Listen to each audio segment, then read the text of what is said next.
Good morning. It's a general chat and a general update. Got myself really down over the weekend, partly because my tooth fell out, but also because I realised that I had fallen into a big trap. The EV thing. So as you well know, I make a lot of videos trying to expose the... I make videos to tell it how it is, and I like to extol the benefits of owning a petrol or a diesel car that you can jump in and drive wherever you want, because I believe for me that is freedom. I think I've been had, basically. I think I've fallen into a trap, and the trap was EVs were never meant to succeed. The people that have been pushing EVs knew that they are not a viable solution, and it was quite obvious to anyone with a brain that there isn't the resources, the wherewithal, the materials, or the desire to replace every single petrol or diesel car with an EV. That much is really obvious. However, I think where I've gone wrong is bashing EVs too much, and I feel really silly for doing it. I think what I should have been doing is pushing them onto the gullible people that are happy to buy them in order to support the car manufacturers that make the products that we've always traditionally loved. What I mean is, I think the introduction of EVs was a deliberate Trojan horse to destroy the car manufacturing industry and everything that goes with it. Because if we take down one car manufacturer, it doesn't just mean that you can no longer walk to the showroom and buy, say, a 3 Series. But what it does mean is all those people are out of work at the dealership, at the factory, at every company that supplied parts to that company. The infrastructure and the supply chain that is around vehicles is absolutely huge and far-reaching. And if a large car manufacturer was to fail, the knock-on would be huge. Now, how can you deconstruct the West in a nice, simple way over, let's say, 5 years? Well, a very easy way to do it would be to get the main car manufacturers to invest in a dead horse and then pull the rug out from underneath them. And that's exactly what has happened. All of the car manufacturers are over-invested in EVs that are not selling brand new. They're not selling second-hand, and now the support is being removed at a government level. The government never bothered putting in any major infrastructure to support EVs, and now it's all crumbling. So we've got Volkswagen in a right mess because they can't sell EVs and they've over-invested. Ford are in a right mess for the same reasons. BMW have announced that they are not going to be making internal combustion engine cars after, I think, 2027, which is just wild when you look at what's going on in EVs, because it's not like you can look at the EV market and go, wow, this is doing really well, let's invest there. It's not. It doesn't work. And as soon as you remove all of the government subsidies and the tax incentives, they don't work. And again, this is my thing with EVs. I don't have a problem with electrical vehicles, but I want them to compete on their merits. So park an EV next to my diesel car and show me that the EV can do the same things that the diesel can do for the same amount of money, and then promote the EV based on that. But that's not what happens. EVs get promoted based on all of these weird government grants and all of this like fake mantra of the climate, which is balls if you understand how EVs were made. And it's basically, most of it is false. I don't have a problem with EVs. As I said, let them compete on their merits. And there really aren't many EV YouTubers that do that. There's a lot of EV YouTubers that bash me and bash Lee and claim that I'm spreading misinformation and claim that I'm doing that and claim that other people are doing this. But there really aren't that many YouTube channels that get an EV and promote them on what the capabilities of that car are. And I think there should be. So I'd like to apologise publicly for falling down the wrong rabbit hole, thinking that I was going to be able to keep people in their petrol and diesel cars by exposing the pitfalls of electric vehicle technology. But it has now occurred to me that what I've accidentally done is helped with all the other YouTubers that have been doing a very similar thing to contribute to the deliberate planned downfall of Western capitalism. I know that's a big claim. I'm only a relatively small YouTube channel, and I'm not taking full responsibility for the collapse of Mercedes and BMW and Volkswagen and Ford. They did do that themselves, but it was foisted upon them by nefarious organisations who are trying to run the world at the moment. So that was it, really. I really felt like I just had this moment yesterday when I saw an article about Mercedes-Benz selling off all their dealerships on the back of the fact that BMW have got issues and Ford have got issues. And as I said, all these other manufacturers have got major problems at the moment. And my tooth had fallen out as well. And I just felt really miserable about the whole thing. I just thought, look, I love cars. That's what the basis of this YouTube channel is, was, has been, and always will be. My thing has always been, I love cars, I love driving, I love the feeling of being able to jump in a car and just go. And all of the videos that I started making, that I grew the channel on the back of, were very much just me wanting to defend my ability to be able to do that, and to pass my ability to be able to do that on to my children. Because I don't see that owning and running a car has an environmental harm over and above the disadvantages of not owning one, if that makes sense. So when we're being told that the CO2 that comes out the tailpipe is bad and we must reduce the CO2, we have to then tally that up with the stuff that we were taught in schools about the fact that trees need CO2, and one of the biggest consumers of CO2 is the ocean, and all that sort of basic science stuff. Don't try and take my car off me based on bad science, and don't try and take my car off me based on bad legislation, which is based on dodgy surveys. That could really be the headline of the YouTube channel. As I've said many, many times before, I do just want to be left alone to enjoy my old cars. That's all I want to be doing. And I saw the EV thing as not a threat, that's the wrong word, but I just wanted people to see in the way I presented my videos that it's not the way forward. I wanted to find a different way forward. I wanted manufacturers to go back to making small economical engines, to keep working on diesel technology, keep making it cleaner, keep making it better, keep making petrol more economical. But what manufacturers actually did in the quest to find those things is make vehicles that are overly complex, that you can't get microchips for, and all the rest of it.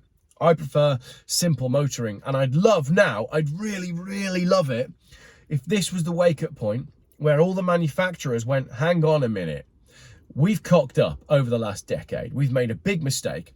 We've gone down the route of EV, and it doesn't work because the people don't really want them. And we've gone way over complex on our technology. What we need to do is we need to go back to basics. Let's look at how we can retool the production line to make a nice, simple car with a 6-speed gearbox and a petrol engine that does 60 miles to the gallon, looks cute, and is relatively safe and affordable. Let's go back to doing that. The problem is, I don't think there's any money in it. And that's sort of why we've ended up where we've ended up. There is no desire for any of the car manufacturers to build the kind of electric cars that we need. And by that, I mean small, affordable hatchbacks, transport for the masses. £15,000 to £20,000, affordable cars for real people. There's no money in it. They don't want to do it. What they want to do is build overblown, gargantuan, 3-ton electric SUVs that depreciate like a juffing rock. So that is my public apology for falling down the rabbit hole of EV bashing, and I don't feel great about it. I really don't. I mean, tell me in the comments, could I have done better? Would there be a better way for me to present the pro electric car argument? Should I have been reviewing them and saying, you know, these cars are great for XYZ if you're this sort of person or you're that sort of person? I don't know if I could have done that, because I still can't get around the battery mining technology. And you know, I've got 100,000 YouTube subscribers now. I'm pretty sure I could contact any company and ask for a car to review, but I don't, because I'm not interested in new cars. What I am interested in is keeping old cars on the road and enjoying what you've got.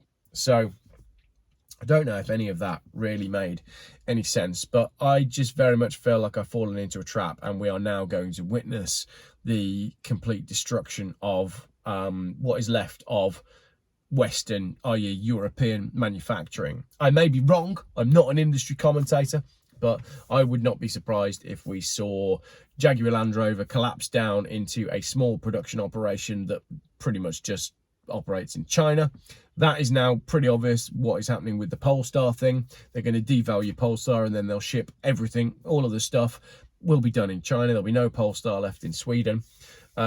Mercedes has just sold, or is in the process of selling, a whole bunch of dealerships in Germany, which there may be a financial accounting sort of side of that, but for me that just rings alarm bells. BMW, we know, are in trouble. Ford, we know, are in trouble, and Volkswagen are just far too over invested in electric cars that don't work. So a bit of a ramble. Let me know what you think in the comments. How would you like me to proceed with my approach to electric vehicles on the channel? Should I continue as I am? Should I adjust my content to try and support some of these car manufacturers in order to, as a sort of backdoor way of supporting the hobby product thing that I love? Has my approach been all wrong? Have I been spot on? Am I okay in what I'm saying in telling people about, these cars? Or should I just review food? Shall I confine myself to my 15-minute city, stay home to save lives, and just film videos of me barbecuing vegan? I can't barbecue because I'd have to use electric. Should I just move the channel, ready for the future, to me staying within my 100-meter zone and air frying vegan food made of bugs? Let me know in the comments. Thanks for watching.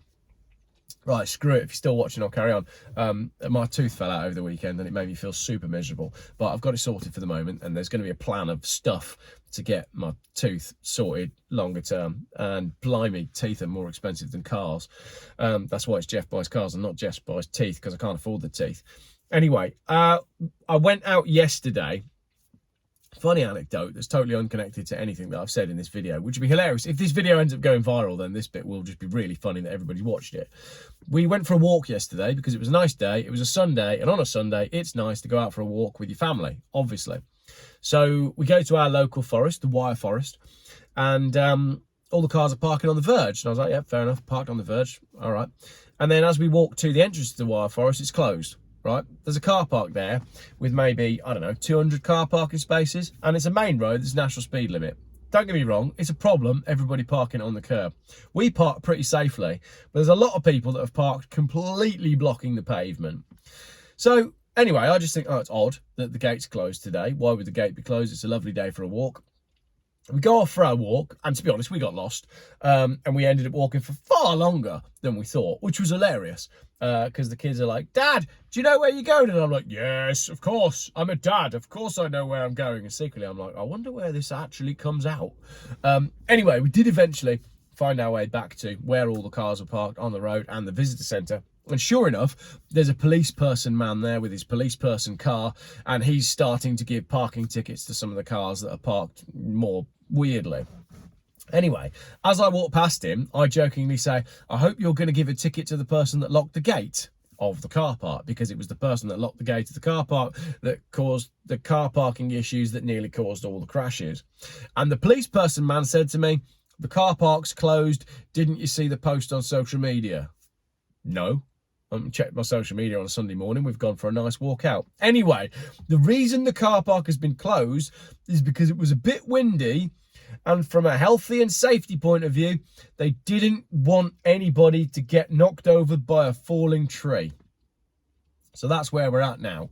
We're in a world where they can close a forest just in case a branch snaps and lands on your head. And I was like, it's windy. It's a forest. What kind of person would walk into a forest and go, oh, a branch just landed on my head. Now I will sue the Forestry Commission. Like, I can't believe. I know that there'll be people in the comments that'll be like, oh, Geoff, well, you see, that's fair enough because they've got a duty of care because it's now a Forestry Commission land and there's a duty of care to... And I was just like, this is mental. Another funny thing on that one, if you are still watching, which nobody will be by this point, as we drove away, we were discussing the conversation that I had with the police person man and all the parking. And my little lad, who's 10, he's either 11 or 10, he said to me,